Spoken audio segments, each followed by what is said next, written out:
Nada de promessa mirabolante ou fórmula mágica. Em A Psicologia Financeira, o autor vai tratar sobre comportamento, crenças e expectativas que influenciam diretamente na nossa relação com o dinheiro.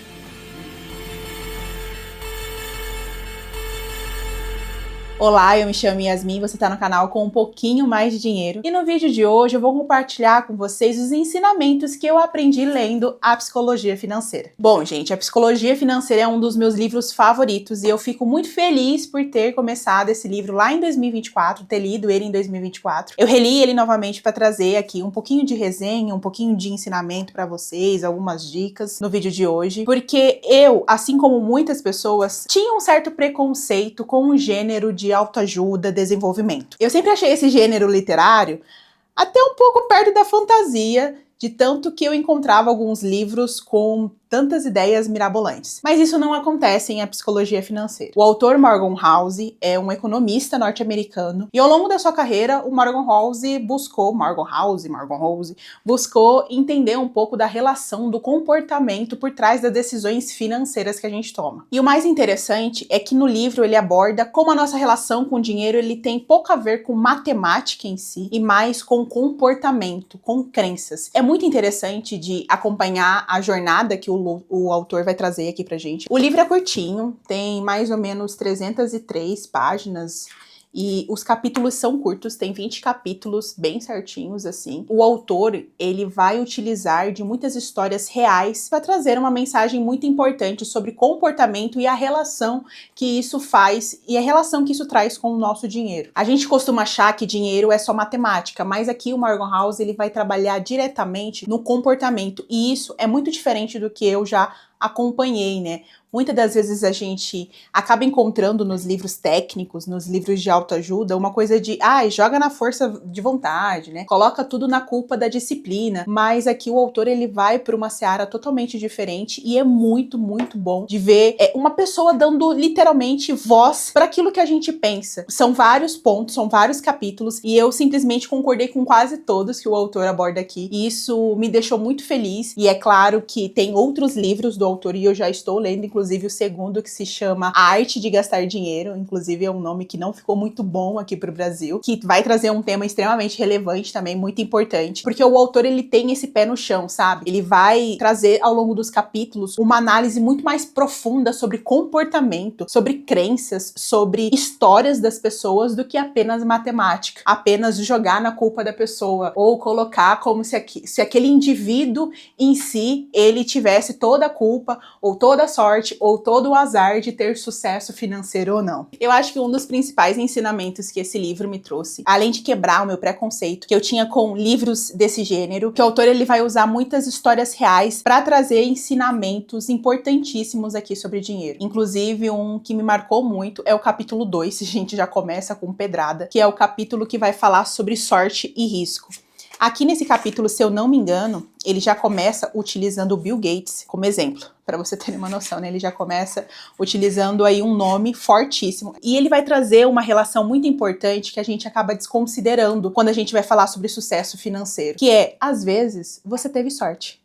Ou você só teve azar. E isso vai determinar muitas coisas na nossa vida. Só que a gente esquece de colocar a sorte no cálculo matemático da nossa vida. Porque é impossível mensurar isso. E ao longo desse capítulo, ele vai trabalhar muito fortemente com várias histórias reais, mostrando que a pessoa estava fazendo certinho, tudo bonitinho, como manda o script, e chega lá, aconteceu uma coisa que não tava no controle dela, que significou ou muita sorte ou muito azar. Aqui ele não vai falar a palavra azar, né? Ele vai colocar risco, eu acho que ficou um pouquinho mais bonito, mas no belo e bom português é sorte e azar. Nesse capítulo, ele é importantíssimo, é um dos mais significativos pra mim, porque a gente esquece de quanta sorte ele faz um papel muito importante no nosso sucesso financeiro ou no fracasso financeiro, né? Ou em qualquer âmbito da nossa vida, né? Não apenas no quesito financeiro. O autor, ele vai falar muito sobre isso, porque quando a gente vê uma pessoa rica, bem-sucedida,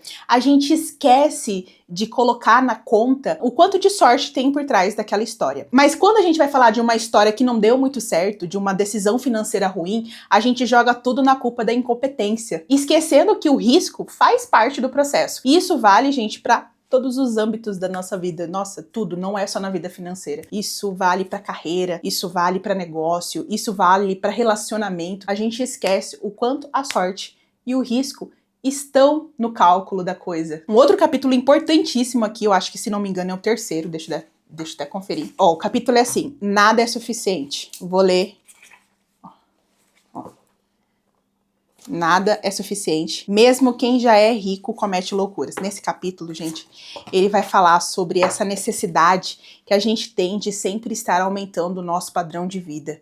Nossa, o autor aqui ele vai usar diversas histórias sobre as pessoas que não sabem o que é suficiente para elas, que não sabem o ponto de parar, nem de parar de desejar, nem de parar de aumentar o padrão de vida. É surpreendente porque isso traz muito à tona um estilo de vida que a gente está tendo hoje, né? A gente sempre está querendo mais, consumir mais, comprar mais. A gente compra um carro e já tá pensando no próximo carro novo que a gente tá querendo. A gente nem aproveitou aquele benefício que acabou de chegar e a gente já quer o próximo. Ah, então eu só vou ser feliz quando eu trocar o meu carro. Aí você vai lá, troca o carro e não tá feliz, porque você queria o outro. Ai, porque você quer um maior, você quer um melhor. Ai, você vai lá e compra teu tão sonhado apartamento. Agora esse apartamento não é mais suficiente. Você quer um apartamento com mais quartos, quer um apartamento maior. Ou você vai e se muda pra uma cidade que você tanto queria. Chega lá, não é mais a cidade que você queria, você quer mais outra. Enfim, nada é suficiente. E nesse capítulo o autor ele vai, assim, destrinchar o quanto essa corrida de rato, literalmente, né, essa corrida de ficar dando voltas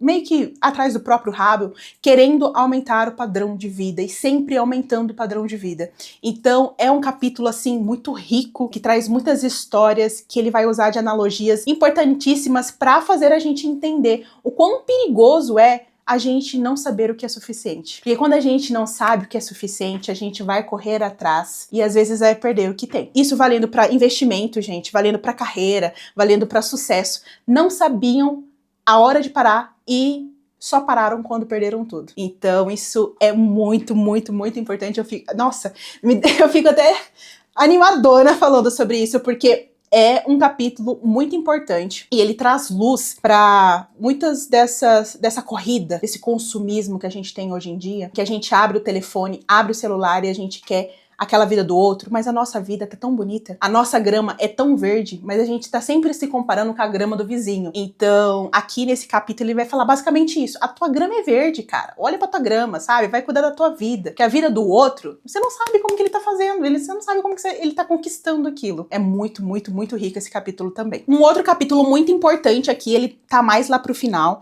acredito que é o 14, capítulo 14. É Você Vai Mudar. Nossa, como esse capítulo me tranquilizou. Eu invisto há mais de 7 anos e se tem uma coisa que me incomoda é o fato de que às vezes eu mudo. A Yasmin de 7 anos atrás, que pensava em investimento de uma maneira, não existe mais. Eu penso em investimento de um jeito muito diferente de quando eu comecei. É difícil você acreditar que você vai mudar. Quando você olha pra trás, você percebe o quanto você mudou, o quanto você evoluiu. Só que você não se imagina mudando mais daqui 30 anos, né? O nosso cérebro tem uma certa dificuldade de projetar tudo isso. Só que aqui nesse capítulo ele vai falar disso de uma forma muito tranquila, de uma forma muito pacífica, colocando a gente com um pé no chão, sabe? Fazendo a gente aceitar que as mudanças elas são necessárias. Ele inclusive vai usar uma história de um amigo dele, que o sonho era se tornar médico, e aí se torna médico e é infeliz. Ele vai trabalhar em cima, né, dessa história, né, do quanto a gente muda e a gente tem que aceitar essa mudança e correr atrás, às vezes, de trocar de ideia, né, mudar, né. Não é porque você escolheu aquilo, que você queria ser médico há 10 anos atrás, que você precisa bater nisso. Inclusive, eu gostei muito de uma frase dele, deixa eu ver se eu acho aqui, pra lá. Ai, Deus, tem que achar. Do 14 página.